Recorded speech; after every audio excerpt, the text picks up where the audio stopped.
जर तुम्ही first year इंजिनिअरिंगचे students असाल आणि कॅपसाठी जर रजिस्ट्रेशन केलं असेल तर तुम्ही हा व्हिडिओ नक्की बघा. कारण या व्हिडिओमध्ये मी अशा काही चुका सांगणार आहे.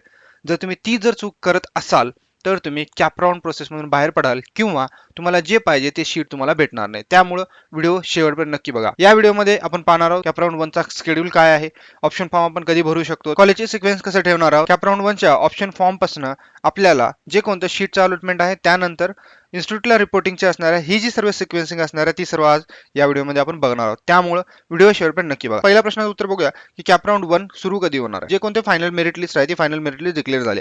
आता कॅप राऊंड 1 साठी जो कोणता आपला डीटीईचा ऑफिशियल शेड्यूल आहे तो अगोदर आपण बघूया. ऑफिशियल शेड्यूल साठी फक्त गुगल वरती सर्च करा FE26, त्यानंतर इथे जी फर्स्ट लिंक असेल ती ओपन करा. ज्यावेळेस आपण हे पेज ओपन करू तर त्या ठिकाणी जर पाहिलं तर या ठिकाणी आहे click here for entire schedule.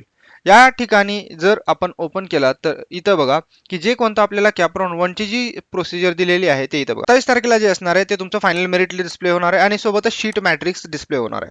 आता शीट मॅट्रिक्स म्हणजे काय याची जर पूर्ण माहिती पाहिजे असेल तर आपल्या चॅनलला आता सबस्क्राईब करा आणि आपल्या टेलिग्राम चॅनल सोबत लगेच जॉईन करा. 28 तारखेपासून 30 तारखेपर्यंत तुम्हाला काय करायचं आहे की जो कोणता कॅपचा ऑप्शन फॉर्म आहे तो तुमच्या लॉग इन मधून फिल करायचा. त्यानंतर जी लिस्ट असेल ती 2 तारखेला आपली लागणार आहे. आता 28 तारीख म्हणजे उद्या आहे, तर उद्यापासून लगेच घाईघाईमध्ये भरू नका. मी तुम्हाला त्यामुळेच म्हटलं की या व्हिडिओमध्ये तुमच्या अशा मी 5 चुका सांगणार आहे की ते चुका तुम्ही 100% करणार आहात. जर तुम्हाला ते चुकामुळं तुम्हाला जे पाहिजे ते कॉलेजला जाऊ द्यायच्या नंतर व्हिडिओ मिस करू नका.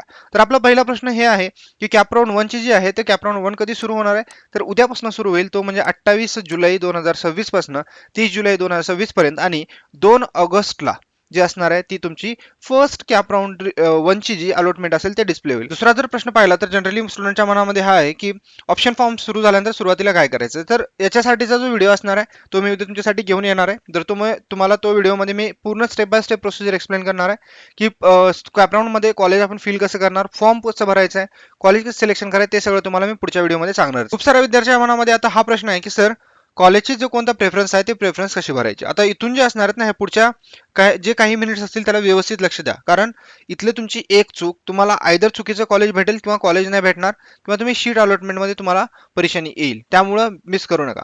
तर सुरुवातीला बघा या ठिकाणी जर पाहिला तर या ठिकाणी काय आहे की तुम्हाला जे आहे ते कॉलेज प्रेफरन्समध्ये कशी भरायची किंवा तुम्हाला काय सिक्वेन्सिंग वापरली पाहिजे की जेणेकरून तुम्हाला कॉलेजमध्ये सिक्वेन्सिंग जी असणार आहे ती प्रॉपर आली पाहिजे. सुरुवातीला तुम्ही 3 जे स्टेजेस असतील ते 3 कॉलेजचे स्टेजेस फाइंड आउट करा. एक म्हणजे तुम्ही अगोदर ड्रीम कॉलेज काढा, त्याच्यानंतर जर पाहिलं टार्गेटेड कॉलेज काढा आणि सेफ कॉलेज काढा. आता हे काय आहे, ड्रीम कॉलेज काय आहे, टार्गेटेड कॉलेज काय आहे किंवा सेफ कॉलेज काय आहे, तर सिंपल सांगतो. ड्रीम कॉलेज म्हणजे काय असणार आहे की जिथले जे कॉलेज आहेत ते तिथले कॉलेज खूप टॉपमध्ये, जसं काही COUP असेल, वालचंद असतील, हे असे जे टॉपचे कॉलेज आहेत त्याला अगोदर तुम्ही आयडेंटिफाय करा. गव्हर्नमेंट कॉलेज असतील ते तुमचे तिथले कॉलेजेस आयडेंटिफाय करा. त्यानंतर तिथली ब्रांच जी असणार आहे ती असतील तुमचे ड्रीम कॉलेज. आता काही जणांसाठी गव्हर्नमेंट हे ड्रीम कॉलेज नसू शकतं, तर तुमचं जे रिस्पेक्टिव्ह कॉलेज आहे ते तुम्ही सुरुवातीला ड्रीम कॉलेजमध्ये ठेवा. त्यानंतर सेकंड जे असणार आहे तो म्हणजे टार्गेटेड कॉलेज. टार्गेटेड कॉलेज म्हणजे काय असणार आहे की जो तुमचा ऍक्च्युअली जो मेरिट आहे, तुमचा मेरिट आहे त्या मेरिट आणि तिथलं प्रिव्हियस इयरचे कट ऑफ्स असतील किंवा प्रिव्हियस इयरचे बाकीचा जो डेटा अवेलेबल आहे त्यावरून तुम्ही हे कॉलेजेस तुम्ही फाइंड आउट करू शकता किंवा ते तुम्ही सॉर्ट आउट करू शकता. ते असणार आहेत आपले टार्गेटेड कॉलेज. आणि सेफ कॉलेज म्हणजे काय असणार आहे की सपोज करा जर आपला नंबर ड्रीम कॉलेजमध्ये पण लागला नाही आणि टार्गेटेड कॉलेज जरी भेटलेलं नाहीये तर तुम्हाला ऍटलिस्ट असं एक कॉलेज भेटलं पाहिजे की जिथं तुम्हाला ठीक आहे की मला हे जरी कॉलेज भेटलं तर मी त्या कॉलेजमध्ये ऍडमिशन घेऊ शकतो. हे जे कॉलेज असणार आहे हे तुमचं सेफ कॉलेज असणार आहे. तर ही जी स्ट्रॅटेजी असणार आहे ही अगोदर तुम्ही फाइंड आउट करू, हे स्ट्रॅटेजी तुम्ही यूज करा ज्याच्यामध्ये तुम्हाला ड्रीम कॉलेज, टार्गेटेड कॉलेज आणि सेफ कॉलेज असतील तर हे तुम्हाला व्यवस्थित काय करायचंय की एनलिस्ट करायचे आहे. हे लक्षात ठेवा की जर तुम्ही याच्यामध्ये सिक्वेन्सिंग मध्ये चूक करत असाल किंवा तुम्ही वेगळंच काहीतरी भरत असाल तर तुम्हाला शीट जी भेटण्याची प्रोबॅबिलिटी खूप कमी होते. आणि हे तुम्ही फर्स्ट टाइम भरताय, बट आम्ही हे मागच्या 10 वर्षापासून ऑब्झर्व करतोय. विद्यार्थी सुरुवातीला चुकीची इन्फॉर्मेशन भरतात किंवा सिक्वेन्सिंग वेगळी ठेवतात, नंतर त्यांना तो पश्चाताप होतो की सर मला हे थोडंसं चेंज करायला पाहिजे होतं. आणि काही जसं जसं तुम्ही राऊंड 2, 3, 4 पर्यंत जाल तर तसं जसं फ्रीज जे होतात ना, ऑटो फ्रीज जे असतात, तर ते ऑटो फ्रीजचे नंबर्स वाढत जातात, प्रेफरन्स वाढत जातात. त्यामुळं ती चूक करू नका. आता हे ऑटो फ्रीज काय आहे ह्याच्याबद्दल पण आपला एक व्हिडिओ येणार आहे, त्यामुळे चॅनलला आता सबस्क्राईब करा. आता याच्यानंतर जर मेन क्वेश्चन जर पाहिला तर स्टुडंटचा तो म्हणजे की कोणत्या चुका आपल्याला टाळल्या पाहिजेत की जेणेकरून शीटच्या अलॉटमेंटची प्रोबॅबिलिटी सगळ्यात जास्त झाली पाहिजे. त्यातली पहिली जी सगळ्यात कॉमन चूक आहे जे आतापर्यंत विद्यार्थी करतात ते म्हणजे ते बाकीचे फ्रेंड्स जे कॉलेज जे फायनल केलेलं आहे. सपोज करा तुमचा एक फ्रेंड आहे, त्याला 99% आहे किंवा पर्सेंटेज जे काय असेल त्याचा पर्सेंटेज 99 आहे आणि त्याने COEP जो आहे तो कॉलेज चूज केलाय, तर त्याची प्रोबॅबिलिटी आहे की तो त्याला ते भेटू शकतं. बट तुम्हाला सपोज करा 86% आहेत, तर तुमची प्रोबॅबिलिटी कमी आहे की तुम्हाला ते कॉलेज भेटेल. त्यामुळे इतरांची कॉपी करू नका.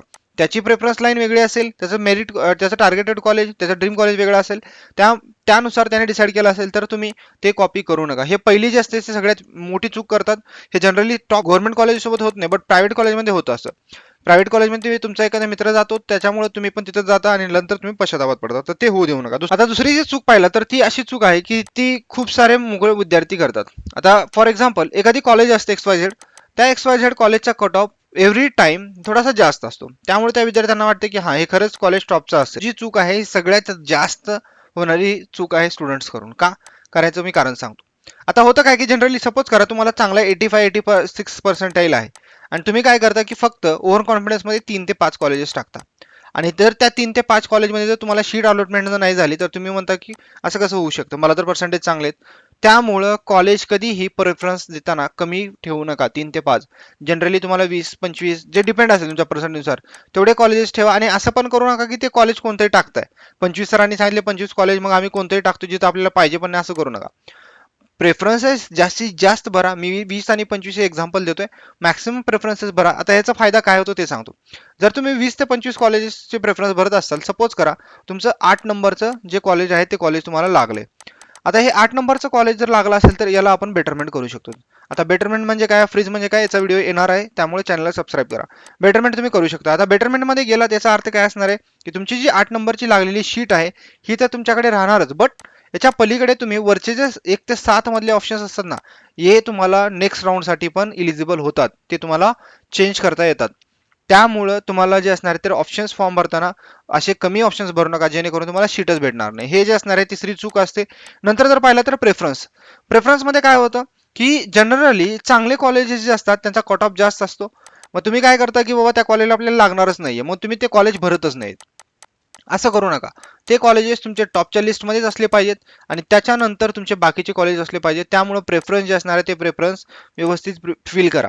अदरवाईज काही विद्यार्थी असं करतात की ते प्रेफरन्स जे असतात ना ते प्रेफरन्स वेगळेच ठेवतात. मग ज्यांना जे पाहिजे नाही ते पण कॉलेज सुरुवातीला टाकतात आणि ते त्यांचं कॉलेज लागून जातं. मग त्यांना ऑप्शन्स राहत नाहीत. मग ते ऑप्शन्स नसल्यामुळं त्यांना त्याच कॉलेजला ॲडमिशन्स घ्यावं लागतं. त्यामुळं प्रेफरन्स जो असणार आहे तो प्रेफरन्स खूप महत्त्वाचा आहे. ह्या ज्या सगळ्या चुका आहेत त्या व्यवस्थित चेक करा. या जर चुका तुम्ही टाळा तर 100% तुम्हाला एक बेस्ट कॉलेज भेटू शकतं. चांगलं तुम्हाला जी शीटची अलॉटमेंट आहे त्याची शक्यता खूप वाढू शकते. आता याच्यानंतर जर पाहिलं तर मेन जे आहे ते म्हणजे की प्रोसेस कधी सुरू होईल, काय असणार आहे, ते सगळ्या गोष्टी तुम्हाला मी सांगतो. आता जर पाहिलं तर आज जे आहे ते आज आपली फायनल मेरिट लिस्ट डिस्प्ले झालेली आहे. आता याच्यानंतर जे असणार आहे ते म्हणजे ऑप्शन फॉर्म सुरू होणार आहेत. त्याचे ऑप्शन फॉर्म कधीपासून सुरू होणार आहेत? उद्यापासून सुरू होणार आहेत. ऑलरेडी मी सांगितले.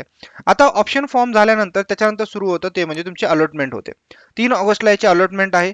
अलॉटमेंट म्हणजे काय की तुम्हाला कॉलेज कोणतं लागलेलं आहे ते आपण इथं चेक करतो. त्यानंतर तुम्हाला त्या अलॉटमेंटनुसार तुम्हाला त्या कॉलेजला रिपोर्टिंग करावं लागतं आणि तिथं तुम्हाला जाऊन ॲडमिशन कन्फर्म करावं लागतं. आता ॲडमिशन कन्फर्म सगळ्यांनाच करावं लागतं का? जे ऑटो फ्रीजवाले आहेत की बेटरमेंटवाले आहेत त्यांना सगळ्यांना करावं लागतं का? त्याच्याबद्दलची इन्फॉर्मेशनसाठी व्हिडिओ येणारच आहे. आणि ज्यावेळेस तुम्ही ही रिपोर्टिंग कराल त्यानंतरच तुमचं ॲडमिशन जे असणार आहे ते ॲडमिशन्स तुमचं कन्फर्म होईल आणि त्यानंतर तुम्ही इंजिनिअरिंगसाठी फर्स्ट इयरसाठी एनरोल ऑफिशियली झालेला असाल. जर व्हिडिओ आवडला असेल मित्रांनो तर नक्की आपल्या मित्रासोबत नक्की शेअर करा, चॅनलला सबस्क्राईब करा, आपल्या टेलिग्राम चॅनलसोबत जॉईन करा. ज्याच्यामध्ये तुमचे क्वेश्चन्स असतील ते तुम्ही डायरेक्टली त्याच्यामध्ये पोस्ट करू शकता. त्याचं उत्तर तुम्हाला लवकरात लवकर दिलं जाईल. आता याच्यानंतरचा जो व्हिडिओ असणार आहे त्याच्यामध्ये मी तुम्हाला कॅप राऊंड 1चा ऑप्शन फॉर्म कसं भरणार आहोत ते मी तुम्हाला पूर्ण स्टेप बाय स्टेप एक्सप्लेन करणार आहे. चला भेटूया पुढच्या व्हिडिओमध्ये. धन्यवाद.